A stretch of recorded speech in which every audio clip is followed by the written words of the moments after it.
আমি তো প্রত্যেক দিনে পড়ার লেগে ফিটা খাই। আইজা না হয় একটু ধর্মগত হনি আর কি।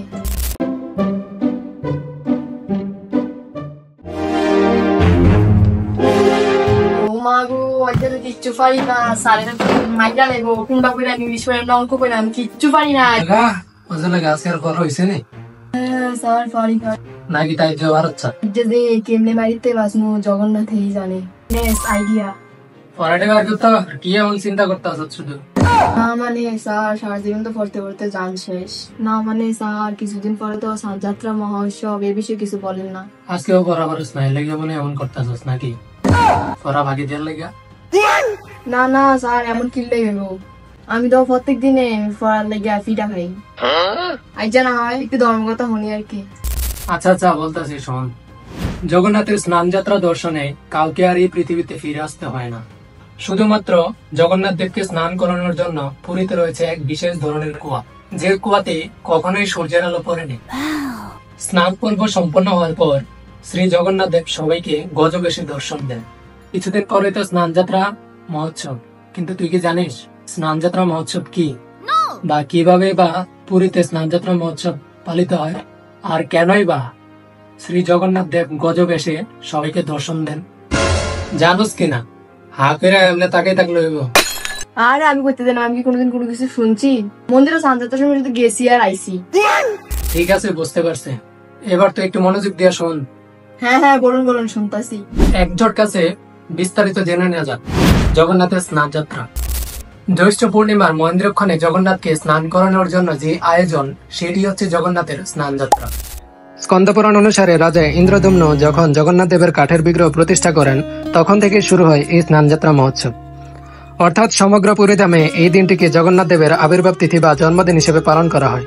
এই কারণে দেবস্নান পূর্ণিমার পূর্ণময় তিথি এবং স্নানযাত্রা উৎসব প্রভু জগন্নাথ দেবের সকল ভক্ত তথা বৈষ্ণবদের জন্য একটি অত্যন্ত শুভ দিন। স্কন্দপুরাণে বর্ণিত আছে, যদি কেউ আন্তরিকতার সাথে স্নানকালে ভগবানকে নিরীক্ষণ করে, তাদেরকে আর মাতৃগর্ভে বাস করতে হয় না। উচ্চকতাপূর্ণ হৃদয়ে স্নানযাত্রা দর্শন করলে জীবগণ ভগবানের থেকে উদ্ধার লাভ করতে পারেন। পরমানন্দ সহকারে স্নানযাত্রা দর্শন করলে মানুষ আজন্ম যা পাপ করেছে তা বিনষ্ট হয়ে যায়। সনাতন ধর্মের প্রচারে সবাই একটু ফলো বা সাবস্ক্রাইব করে দাও প্লিজ। Sir ফরের point. হ্যাঁ হ্যাঁ কইতেছে। এবার জেনে নেওয়া যাক পুরী ধামে কিভাবে জগন্নাথের স্নানযাত্রা মহোৎসব পালিত হয়। স্নানযাত্রার ঠিক আগের দিন পুরীর মন্দিরের গর্ভগৃহ থেকে জগন্নাথ, বলরাম এবং সুভদ্রার বিগ্রহকে নিয়ে আসা হয় বিশেষভাবে তৈরি করা স্নান বেদিতে। পুরীর মন্দির প্রাঙ্গণে বিশেষভাবে তৈরি করা এই মণ্ডপকে বলা হয় স্নান মণ্ডপ।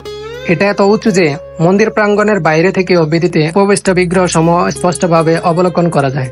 শুধু তাই নয়, নানা রকমের ঐতিহ্যবাহী ফুল, বাগান ও গাছের চিত্রকল্প দ্বারা সজ্জিত করা হয় এই স্নান মণ্ডপটিকে। এরপর আসে স্নান যাত্রার দিন। এদিন মন্দিরের দেবতা বিগ্রহের স্নানের জন্য জল সংগ্রহ করে পুরোহিতগণ। শুধুমাত্র জগন্নাথ দেবকে স্নান করানোর জন্য পুরীতে রয়েছে সোনা কুয়া নামের এক বিশেষ ধরনের কুয়া। জনশ্রুতিতে শোনা যায় এই কুয়াতে নাকি কখনো সূর্যের আলো পড়েনি। যাই হোক, এই কুয়া থেকে স্নান যাত্রার জল আনেন পুরোহিত এবং সেবকগণ। তো আপনারা কে কোথা থেকে ভিডিও দেখছেন কমেন্ট করে বলতে ভুলবেন না। জল আনার সময় পুরোহিত ও সেবকগণ তাদের মুখ কাপড় দিয়ে এমন ভাবে ঢেকে রাখেন যাতে তাদের মুখ নিঃসৃত কোনো কিছু দ্বারা, এমনকি তাদের নিঃশ্বাস দ্বারাও যেন জগন্নাথের পবিত্র স্নানের জল দূষিত না হয়। এই জল একে একে এনে রাখা হয় 108টি সোনার ঘড়ায়। এই জলে মিশ্রিত হয় নানা রকমের সুগন্ধি ও বিভিন্ন ভেষজ ঔষধি উপাদান। তাছাড়া মন্ত্র উচ্চারণের মাধ্যমে শুদ্ধিকরণ করা হয় জগন্নাথ দেবের স্নানের এই জল। অন্যদিকে স্নানযাত্রাকে কেন্দ্র করে সমান তালে এগিয়ে যায় বিগ্রহের সাজসজ্জা। জগন্নাথ, বলরাম এবং সুভদ্রা দেবীকে নরম সিল্কের কাপড় দ্বারা আবৃত করা হয় এবং লাল এক ধরনের পাউডার দিয়ে অতি যত্নে প্রলাপ দেওয়া হয়। ফুলে ফুলে ভরে ওঠে বিগ্রহের চারপাশ, আর থাকে সুগন্ধি ধূপ ও ধুনো। এরপর শুরু হয় স্নান পর্ব। বৈদিক মন্ত্র উচ্চারণ, কীর্তন এবং শঙ্খনাদে আধ্যাত্মিক এক পরিবেশের সূচনা হয় পুরীর মন্দির প্রাঙ্গণে। আর সেই স্বর্গীয় পরিবেশে তালে তালে চলে জগন্নাথের জলাভিষেক। ক্রমে ক্রমে 108 ঘড়া জলে সম্পূর্ণ হয় জগন্নাথের স্নান যাত্রা। জল আছে না, একটু জল খাও তো। যে গরম পড়তেছে, আবার ঘামে অবস্থা শেষ। একটু জল খাওয়া, যে কষ্ট করে কইতেছি। স্যার এত কষ্ট করে ধর্মকথা শুনাইতেছে, শেয়ার না দিলে কি হয়? সবাই চট করে শেয়ার করে দিন। স্যার নেন না আপনার জন্য জল। ধন্যবাদ রে স্যার ফরের পয়েন্টটা। জলটাতে একটু গাইতে দেবে নাকি? কইতেছে। এবার জগন্নাথ দেবের গজবের সম্পর্কে জেনে নেওয়া যাক। স্নানযাত্রার দিন সন্ধ্যাবেলা স্নান পর্বের সমাপ্তির পর জগন্নাথ ও বলভদ্রকে গণেশের রূপে সাজানোর জন্য হস্তিমুখ বিশিষ্ট মস্তকাবরণী পরানো হয়। জগন্নাথের এই রূপটিকে বলা হয় গজবেশ। কিন্তু তুই কি জানিস কেন প্রভু জগন্নাথ এই গজবেশ ধারণ করেন? না স্যার, আপনি বলুন। উৎকল ভাষায় রচিত দার্ঢ্যতা ভক্তি নামক একটি গ্রন্থ থেকে এই বিষয়ে উল্লেখ পাওয়া যায়। একবার কর্ণাট দেশের কানিয়ারি গ্রামের গণপতি ভট্ট নামক একজন ব্রাহ্মণ নীলাচলে স্নান যাত্রায় উপস্থিত হয়েছিলেন, কিন্তু তিনি গানপত্য বা গণেশের উপাসক ছিলেন বিধায় শ্রী জগন্নাথের মন্দির পরিদর্শনে আগ্রহী ছিলেন না। রাজা তাকে বুঝালেন শ্রী জগন্নাথ সকল দেবদেবীর স্বরূপে বিরাজিত, গণেশ তারই এক রূপভেদ মাত্র। রাজার নানা যুক্তিতে অবশেষে সেই ব্রাহ্মণ মন্দিরে পরিদর্শনে গেলেন। দিনটি ছিল স্নান যাত্রার দিন। ব্রাহ্মণ গণপতি ভট্ট বিগ্রহগণের সামনে দাঁড়িয়েছিলেন। হে দারুব্রহ্ম, আপনি যদি সকল দেবদেবীর স্বরূপে বিরাজিত হন, তাহলে অনুগ্রহ করে আমাকে আমার আরাধ্য দেব শ্রী গণেশের রূপ প্রদর্শন করান। এরপরেই ঘটে গেল এক অলৌকিক ঘটনা। শ্রী জগন্নাথ সেই ব্রাহ্মণের প্রতি অহৈতুকী কৃপা প্রদর্শনের সংকল্প করে নিজেকে গণেশ রূপে পরিবর্তিত করেন।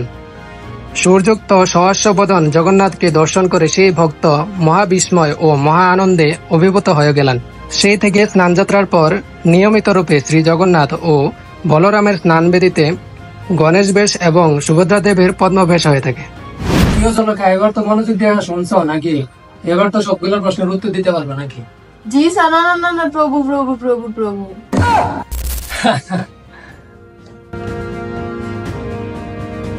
যা বাবা, অনেক সময় কেটে গেল। ঠিক আছে, জলে খা, এগুলো আবার পইর, ভালো করে করিস। জি স্যার, যাক আজকের মতন বাঁচাই দিল। যাই হোক, এবার আপনারা জগন্নাথের স্নানযাত্রা বিষয়ক প্রশ্নগুলোর উত্তর দিতে পারবেন তো?